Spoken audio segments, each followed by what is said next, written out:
ঈদকে সামনে রেখে ব্যস্ত সময় পার করছে রাজবাড়ীর সেমাই তৈরির কারিগররা। পাইকারি বাজারে সেমাই পৌঁছে দিতে প্রতিদিন সকাল থেকে গভীর রাত পর্যন্ত কাজ করছেন তারা। এখনকার সেমাইয়ের গুণগত মান ভালো হওয়ায় জেলার চাহিদা মিটিয়ে কুষ্টিয়া, ফরিদপুর, মাগুরা, ঝিনাইদহ সহ পার্শ্ববর্তী বেশ কয়েকটি জেলায় পাঠানো হচ্ছে। সেমাইয়ের গুণগত মান ঠিক রাখতে নিয়মিত তদারকি করছেন মিল মালিক ও বিসিক কর্মকর্তারা। রাজবাড়ী থেকে এস রাসেল কবিরের প্রতিবেদনে জানাচ্ছেন জোবানুর নূর। ঈদ সামনে রেখে সেমাই তৈরিতে ব্যস্ত রাজবাড়ীর সেমাই কারখানার শ্রমিকরা। জেলার বিসিক শিল্পনগরী এলাকায় ৩টি সহ মোট ৪টি কারখানায় প্রতিদিন ১,০০০ থেকে ১৫০০ কেজি সেমাই তৈরি হচ্ছে। মেশিনের সাহায্যে সুতোর মতো সেমাই তৈরির পর রোদে শুকিয়ে ভেজে করা হয় প্যাকেটজাত, যা সরবরাহ করা হচ্ছে বিভিন্ন জেলায়। রাজবাড়ীতে মানসম্মতভাবে সিমাই তৈরি হয়।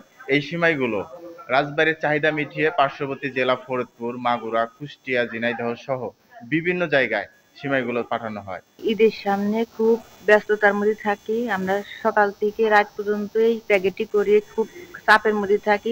শ্রমিকরা জানান, তাদের উৎপাদিত সেমাই রং ও কেমিক্যাল মুক্ত হওয়ায় চাহিদা রয়েছে বেশ।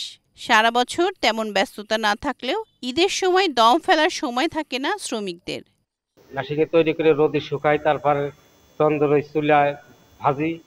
প্রত্যেক দিন ৩০ থেকে ৪০ মণ আমরা তন্দুরে ভাজে বের করি। ৭-৮ জন যারা কাজ করতে সবাই ওনারা সেফটি মেনে কাজ করে।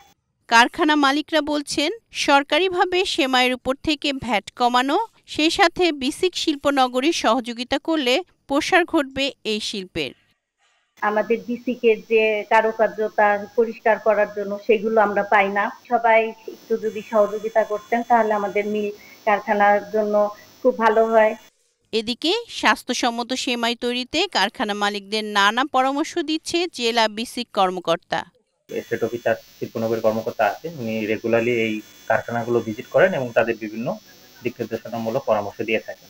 এবারের ঈদে বেচাকেনা ভালো হয় সন্তুষ্ট জেলার সেমাই বিক্রেতারা। আর যদি তারা স্বাস্থ্যসম্মতভাবে